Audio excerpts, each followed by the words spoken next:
somebody's in big trouble. Because we just got some insane news about Daredevil Born Again Season 2 that reveals our first official look at another member of Daredevil's army. I'm letting you know right now, this team member really might shock you. But we also got little hints and teases and little tastes of who else could be joining his army. And either way, me and you know what we gotta do. We gotta talk about it. And no, don't worry, it's not any of these images, so you haven't been spoiled yet, but I'm gonna put the spoiler warning right here. I'm giving you a chance. What about my uncle? Did you give him a chance?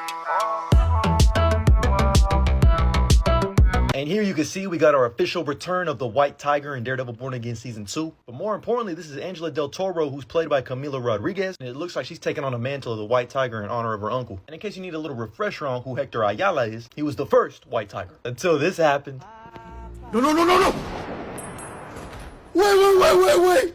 No, Hector, stay with me. Oh man, rest in peace, my goat. I can hear the frog sounds, man. But I shouldn't have even been surprised. This was ripped straight from the comics of him being framed for a crime and then getting murdered later on. Shit, at least in the show, he caught a case and beat it. In the comics, he still lost the case. Now, in case you're unfamiliar with Angela Del Toro, she was Hector's niece who showed up in the first season of Daredevil Born Again. In the first season, she was basically used as a plot device to help Matt feel guilty about what happened to Hector to get him back in the saddle. But I also think Camila Rodriguez just outright killed it. And they definitely planted some seeds in season 1 of Daredevil Born Again that Angela was going to be taking on the mantle of White Tiger, especially in this scene here when she confronts Matt and she's like, do something, come on. My uncle was investigating all of these people missing. Is this how you want his legacy to be remembered? So we already know she got that dog in her, or I guess I should say that White Tiger in her. And correct me if I'm wrong here, but I'm working off of memory, but I'm pretty sure the White Tiger amulet is still in police custody as a part of evidence and whatnot, unless Matt was able to get it somehow. But either way, if we take a closer look at Angela Del Toro as the White Tiger in this set photo, you can see it looks like she's wearing the amulet around her neck. And I know a lot of people are probably thinking like, is this really her suit? No, I'm guessing this is most likely just a makeshift suit. There's probably a reason why she's wearing a mask. I'll get to that in a second. But don't forget, there's been rumors that Ava Ayala was going to be coming to the MCU. With the actress most rumored for the role was Jenna Ortega, but then Emily Tosta was also rumored to be playing Ava Ayala. In case you don't know who Ava Ayala is, that's Hector's little sister. A lot of people get that confused because I think in the Ultimate Spider-Man animated series, she's Hector's daughter. So they kind of made her like an amalgamation of Angela and Ava. But I highly doubt this is happening because she's too busy dancing with her hands. And I always knew they were going to pass down the mantle of White Tiger to someone. I just was curious if they were going to go with Ava first instead of Angela, because I know in the comics it goes Hector, then Angela, then Ava. Funny enough, you would think the way seniority works, it would go Hector, Ava, then Angela. I feel like it would make more sense because Ava, you know, is probably like around 20-ish years old, but is always portrayed as a little bit younger, whereas Angela, for the most part, feels like she's a grown-ass woman. And funny enough, this actually retcons this little scene from Jessica Jones, where she mentions that Angela Del Toro has reasonable rates. I wouldn't notice, but I did. You're just gonna sweep that under the rug and pretend like it never happened. So maybe Angela doesn't even really become like the White Tiger with a new suit and everything. This is just like her incognito mode, just wearing it to honor her uncle. Takes back what rightfully belongs to her family with the amulet, and then eventually down the line, Ava will get the mantle. Back to the whole mask things, if you notice, we also got a shot of Karen here wearing a red mask. Now I know what a lot of you probably think is, Sammy, that's not Karen. She got red hair. She got bangs. Yeah, it looks like she's gonna be wearing a multitude of disguises in season 2. Feels like they're gonna be on the run with this anti-vigilante task force cracking down. So it's gonna have like a Born Identity type of vibe to it, which I think is fire. And if I had to guess, it's most likely this scene here of Daredevil aura farming,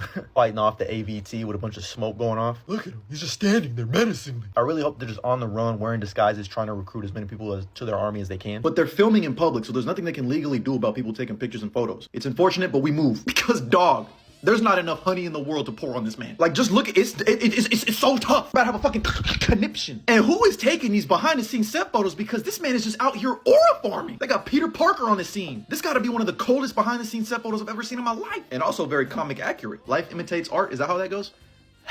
I'm running out of words. Look how perfect this suit is, man. I just can't inhale that aura. We even got this man getting baptized in water, being born again. Matt Murdock, I know exactly what you are. You're doing this in front of the Why Daredevil look like he about to drop the hardest album of 2026? This is my new lock screen. And if you wanted to, there you go. All right, but now that I've done glazed this thing to death, let's talk about this because I got some theories. So initially, when I think black suit, I think of 2 or 3. The least likely option was the Shadowland suit, just because this is an entire different arc. This isn't even really Matt Murdock. This is the Beast. And the hand play a big factor in this storyline, so I doubt that they're going to go with the Shadowland suit. But I really do hope they do this down the line, maybe in like a season 3 or 4. And Dex, Bullseye, buddy, you better get the fuck out of there when you see Matt look like this. If you know, you know. So that led me to Charles Soule's back in black suit. I think it definitely more resembles this suit than anything. It has that armored look. It is lacking in the red highlight, but it does have the painted on double Ds. Does this mean we're gonna get Blind Spot? And is he gonna live up to his name? Because Muse, he's gonna make sure that you and Matt have a lot in common. Stevie Wonder, Ray Charles, Helen Keller. But I actually don't think it's any of those options. I just think this is a brand new original suit. And for a second I was like, okay, is it one of the ones he had in his little room that we just saw? Because he did have a black helmet there, but then when I take a better look at this, you could tell tell that it has red chippings in it. So it looks like this is just his red suit spray painted with black. And if we hit that enhance, you can definitely tell that seems to be the case when you look at the helmet. It definitely looks like it's still suffering from some smudges of red. And that would also make sense why the double Ds are painted on. So if I had to guess, this is kind of like his underground, I'm on the run, vigilantes have been outlawed look. Also means that Matt's on the run. Hold on, where have I seen this picture before? We really getting Daredevil and the Winter Soldier in season 2 of Daredevil Born Again? Wait, you know what that means? Foggy? Who the hell is Foggy? So it definitely looks like Matt's gonna be on the run. He's gonna need new suits, new cover. We just need to know if he's gonna be in Avengers Doomsday, because if he's on Black Air Force energy, oh my god, but I really need to see him in the Hand of God suit. Oh my god, with the lightsabers.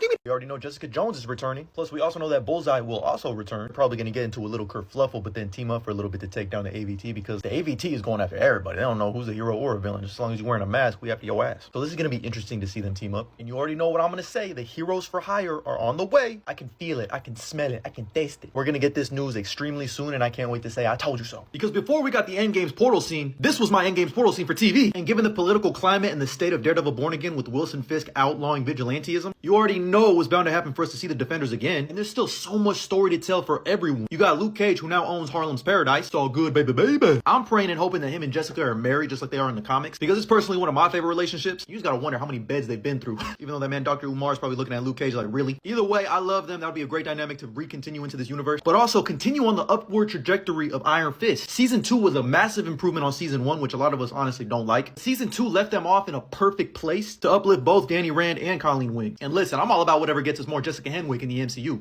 Because that's my Iron Fist. My man. And this might be a lot to ask, but can we please give them all comic accurate suits or close to it? But I understand it. TV budgets might not allow it. And while we're on the subject of reunions, can we please get Misty and Claire back? And my GOAT Brett Mahoney? I need them. They're great side characters. Lodi Young is Elektra.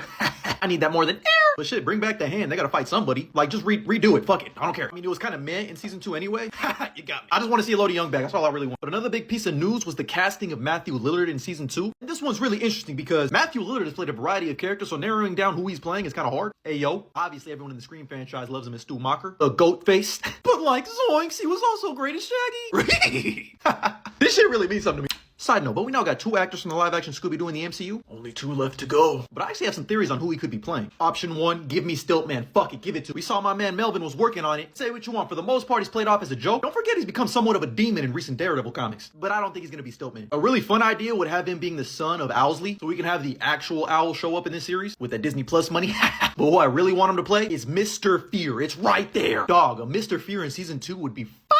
To make a long story short, essentially Marvel's version of Scarecrow. So you got the embodiment of fear itself versus the man without fear. Come on, dog. You already know Matthew Lillard would eat this shit up. He would eat what up? And I know he started off as a Spider-Man villain, but he's basically more of a Daredevil villain now. But I mean, shit, Daredevil and Spider-Man be passing around these villains like some slut. And if you want to get some hints at where the MCU is going, Mr. Fear is making a reappearance in Ghost Spider. Well, it's not like they're trying to bring him back up for nothing. But that brings me to the Hawkeye connection. Outside of the fact that Kingpin was in this series, don't forget about Jack the Swordsman. He's gonna be in Daredevil season 1. But apparently there's a story thread off of season 1 of Daredevil that was set to lead right into a Hawkeye season 2. It would be a Die Hard inspired show set during Christmas again that would see Clint Barton and Kate Bishop trapped in one location fending off waves of assassins and Clint's brother Barney as the main villain. Haha, say no more, you got my subscription. But either way, let me know what you think about the inclusion of Angela Del Toro's version of White Tiger. Are you excited for Daredevil Born Again season 2? Who do you think is going to be a part of his army? Drop a comment down below, and as always, like and follow for more.